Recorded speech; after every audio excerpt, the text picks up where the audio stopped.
Hey friends, it's Robin. Welcome back to my channel. Today we are doing another recent reads video. So I have 10 more books to talk about. I have been on a weird streak recently. If you've been following me over on Instagram, you've seen this, but I keep like DNFing a bunch of books and then I'll have a bunch of 5-star books and then I'll DNF a bunch of books. And I don't know if it's me. Am I the problem? I don't know what's happening. So this one is a whole range. I have 3 DNFs, but then I also have 3 5-stars. We're gonna get right into it. The first book I DNF'd was My Roommate is a Vampire by Jenna Levine, I'm not sure which one. But this was one that I was really excited about, and I've seen it on a lot of other people's most anticipated releases for the month. And unfortunately, I DNF'd this at like 45% because I was so ungodly bored. The setup for this book is so good. The cover is so good, but in execution, it did nothing for me. We are following this heroine who is in desperate need of finding a new apartment. Her life is kind of falling apart around her. She is behind on bills, she's being evicted, and she needs an apartment that is far more affordable. And she ends up seeing this ad online for this apartment that is a beautiful apartment, and it's $200 a month in New York. And she's like, this is too good to be true. And so she shows up there, and the guy seems really nice, but he seems kind of odd. You as the reader know that he is a vampire, that he has been awoken after a multi-year sleep, multi-hundred-year sleep, and he needs a human roommate to help him learn about the 21st century. She moves in there and discovers that he's a vampire, and things kind of go from there. There were some really good elements in it. Like I said, that setup was amazing, and everything is written from the heroine's point of view, but at the beginning of every single chapter, you get something from the hero. Sometimes it's a letter, sometimes it's a journal entry, sometimes it's like text messaging between the hero and somebody else. And I thought that setup was really, really cool because you got little insights into the hero. Unfortunately, I just didn't care about the main characters at all. I was almost halfway through and the heroine just learned that he was a vampire. And I was just like, but the pacing was so wrong. I was here for the vampire stuff, and instead we spent the first half of the book in this disaster heroine's head with no paranormal elements, and I wasn't about it. Like I said, I didn't love the heroine anyways, so sitting in her head without all of the stuff that I was actually here for, didn't feel the chemistry between them in any way. There was no reason for them to like each other at all, other than the fact that the heroine found the hero hot. Like, there was no chemistry, there was no connection, there was no point in time where they like actually got to know each other. By the time that the hero found out that he was a vampire, the hero was like all in. And I was like, you literally don't know her. You've had like 2 conversations, and most of them were through post-it notes. And so I didn't like it. After that, I read Bellamy by Jacqueline Osborne, which I gave 3 stars. This series is slowly going downhill for me. This is another one where it's like in premise and certain elements of this totally worked for me. This is a villain romance. Our hero, Bellamy, is the embodiment of lust, and he does not really believe that he's ever going to find somebody to love. He has kind of a difficult relationship with his sin. He ends up being mated to, or like fated mates to, a demon who is on the other side of the war. And the 2 of them kind of have this star-crossed lovers sort of romance, and their interactions and their chemistry, fantastic. I love a good villain romance. The villain character in here doesn't turn good at any point. Instead, he just really embraces that selfish demon side, and he's like, I'm not on your side because I think humans should be saved. I'm on your side because my mate is going to die if I don't join your side. I can't let him die. And so I love that they didn't try to like redeem the demon and make him good or whatever. He was just like, nah, this is selfish of me. But the plot that is happening with this, I'm kind of losing interest in. I feel like this entire series at this point is following this strict formula. And so all of the books are structured the same way, to where you have the main characters meet at the front end, like at the beginning, and there is something standing in their way that they need to overcome. And then there's the romance portion in the middle where it is intense attraction, but one or both of the characters is like, nah, I can't be with you. This isn't ever going to work. Then there's the third section that is them deciding that they're going to be mates forever. And then the last section is war. And like every single book follows that. It is divided into 4 parts, and all of them follow that format. And the war element at the end is getting so repetitive. And I feel like we're just doing the same things over and over again. The way that the plot ended up working out in the end, I didn't like the little twist reveal thing. I just am not enjoying it anymore. So we'll see. I technically have 2 books left. But then I read Harbor by Rebecca Weatherspoon, which I did give 4 stars. I really, really liked this one. This series is fantastic. I think book 2 is still my favorite, just because I really, really loved those characters, but I really loved these ones as well. This is a polyamorous romance that we're following these 3 main characters. The 2 men were in a polyamorous relationship with this woman, and our heroine was engaged to this guy, and it turns out that their partners were cheating together. And then one night while they were together, they both ended up being murdered. And so our main characters are coming together to try and work through some of this. They just want to talk to somebody else who understands. The 2 men are still in a relationship, but obviously struggling. There's strong attraction there, but none of them really want to act on it because they're like, we're clearly trauma bonding. And so, like, this is wrong, right?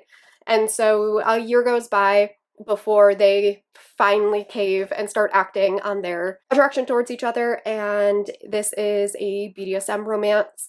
One of the heroes is Dom, and he is very closed off. He is not good at talking about his feelings.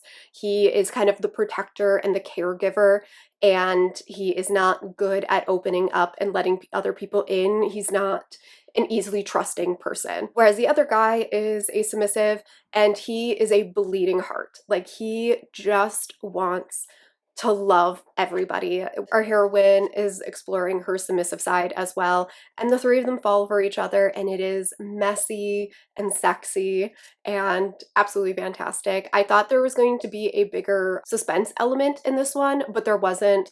Once you kind of get over that initial thing that happens at the beginning of the book, the rest is really just their relationship, and I thought it was fantastic. I like it a lot. The series was a really good time. The next book I read, I gave like a 4.5 star, and it is With Love from Cold World. I won't lie, I'm shocked that I ended up loving this one as much as I did. Not because I thought that this sounded bad, but I actually DNF'd this author's debut book, which was Love in the Time of Serial Killers. And so I was mildly hesitant going into this one, but I loved it. I ended up listening to this on audio through Penguin Random House Audio, and I really enjoyed the audiobook. We are following these 2 characters who work for the same company. It is called Cold World, and it is this snowy destination down in Orlando, Florida. The place is kind of struggling.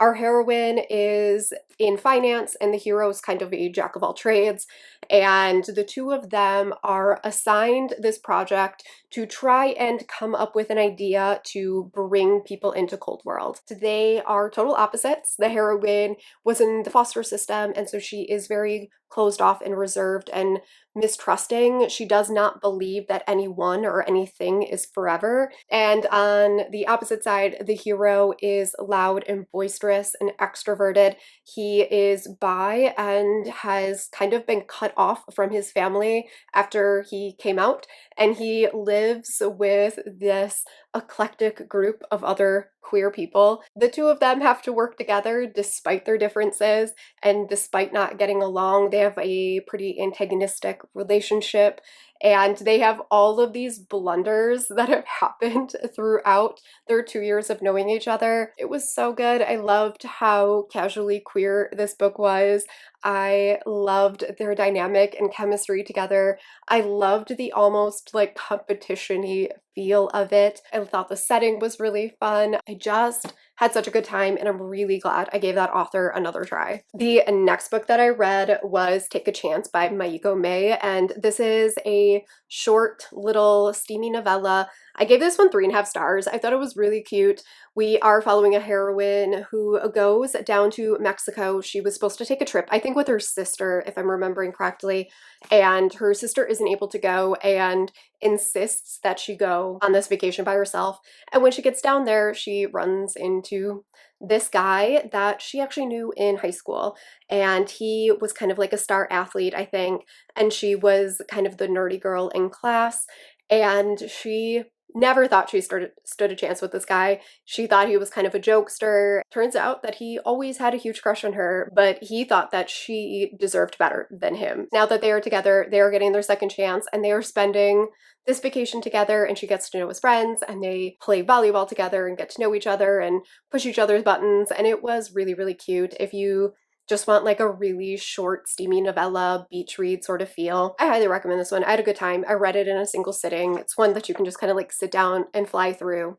Then I read Budding Attraction by Saxon James, which is book 3 in the Divorced Men's Club, and this was Ford and Orson's romance. Orson is in the Divorced Men's Club, and his wife passed away quite a few years ago, quite tragically, and you know that he went through a lot after that.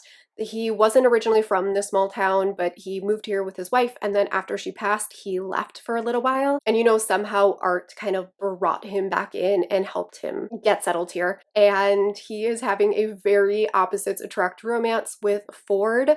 And Ford is kind of like the bad guy of this town because there are all these rumors about how he went to prison and he's covered in tattoos, and he works at the auto body shop, whereas Orson is a florist. Ford feels this very intense connection and attraction to Orson, but Orson does not see himself as being bi. And as he is getting to know Ford, he is feeling this really, really intense attraction towards him and is starting to realize that he's had these feelings before, and he just kind of wrote them off in his mind for all of these different reasons. This has a lot of pretty heavy themes in it, not only about loss of a loved one, but our hero has also kind of abused alcohol and drugs as a way to cope with his emotions. It was really, really fantastic. I liked watching Orson kind of come into his own. Ford really brings him out of his shell. I love that Saxon James doesn't feel the need to add in third act angsty moments just for the sake of the angst. So 5 stars to that one. I really liked it. I love this series in general. Then I read Only for the Week by Natasha Bishop, which I also gave 5 stars. This is another like beachy summer read that I really, really loved. We're following this heroine who's, I think, younger sister is getting married, and her younger sister is being an absolute bridezilla, making the heroine jump through all of these hoops and just feel absolutely terrible about herself. To make matters worse, her sister is marrying her ex. She has absolutely no feelings for this ex. They've been broken up for quite a few years, and their relationship was never that intense or serious, and it was a very amicable breakup. But everyone keeps treating her like this is some sort of devastating tragedy, and she is at her end. And now they are having to go down to Mexico a week early before the wedding to relax. But the heroine knows that she's not going to have a single moment to relax because her sister has scheduled events pretty much every day leading up to the wedding, and all she wants to do is get a break from this wedding and from her sister. While she is down there, she ends up striking up this agreement with the best man who was her ex's best friend. So the two of them agree to let the other one take their frustration and feelings out on each other through a physical relationship. The hero has always been in love with her, but has kind of kept his distance because she was dating his friend. And then after they broke up, they kind of lost contact. He is taking his chance. And their romance was so good. This guy utterly worships the heroine to the point where she was like, all I want an afternoon where I can sit by the water and read my book. And he rents a yacht all so that she can go out on the water and read her book. There was a lot of family drama, there was a lot of friend drama, there was a lot of amazing tension and chemistry between the characters. Then, in a shocking twist of events, I DNF'd Grim and Barrett by Juliet Cross.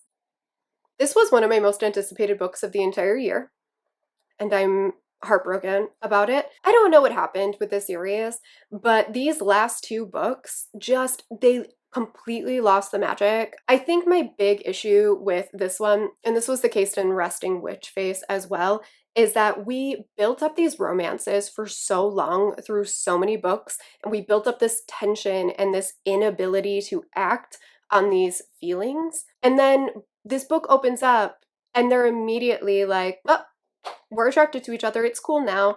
And like all it took was the heroine giving him a cupcake, and like then they were just like, well, it's time to take our chance. And I couldn't help but feeling like, if it was that easy, why did we need the angst for 5 books other than the fact that you wanted us to want to read this book? Like, if you are going to build up that romance for that extended period of time, I need it to feel worthwhile and not like you were stringing me along just to get to this book. And that's what it felt like. It felt like I was being played through all those books, because in reality they were going to have an insta-love romance in the end.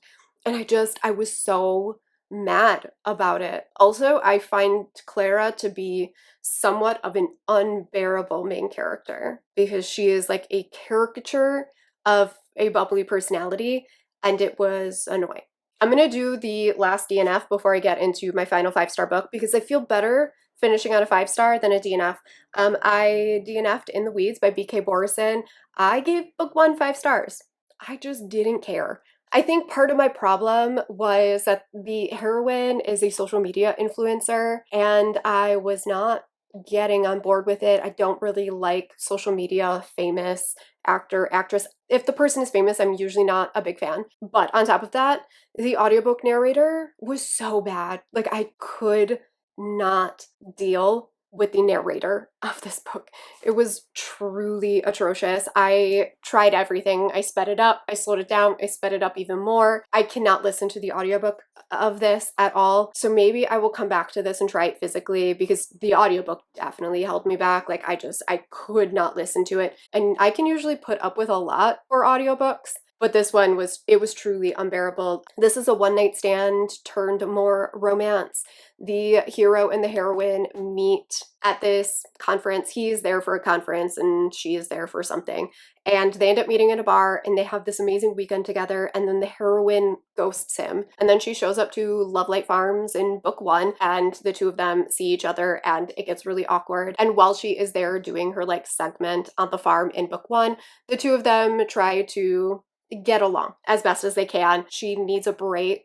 I think that's about where I DNF'd it, is that she's just at this point where she feels like she needs to take a break from her social media account. She is not enjoying herself anymore. Nothing that she does and nowhere that she goes is bringing her happiness.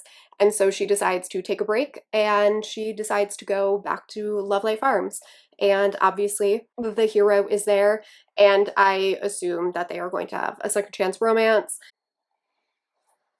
Like I said, the audiobook was terrible, but who knows? Maybe I'll come back to it at some point. The last book I did end up giving 5 stars was Wild Pitch by Kat Giraldo. This was a recommendation from Heather from Hio Booktubes because I love a submissive hero. This was everything. I'm just so glad she recommended this because I loved this romance. This is an interracial baseball romance. This heroine, who is the first woman in the MLB, she is a pitcher. Right at the beginning of the book, they are at the All-Star game, and she knows that she is there as a publicity stunt because she had a absolutely terrible first season. Our hero is a catcher and he is kind of a senior player. He knows that his time as a catcher is limited because his joints and back are really starting to hurt, and he helps coach her through this all-star game. They go their separate ways, and right at the beginning of the season, the heroine is transferred to his team, all the while trying to prove that she is more than a publicity stunt, that she really deserves to be here. Her and the hero form this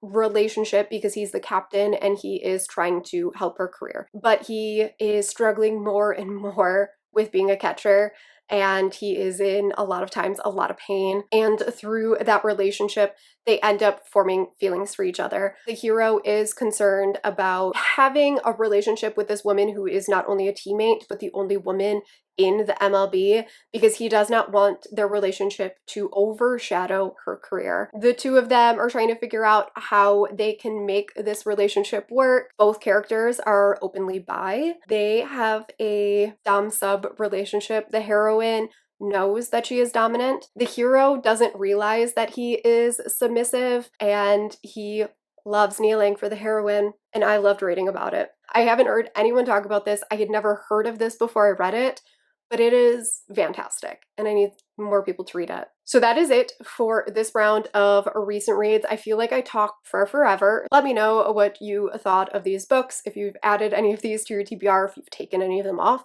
your TBR, and I will see you guys in my next video. Bye.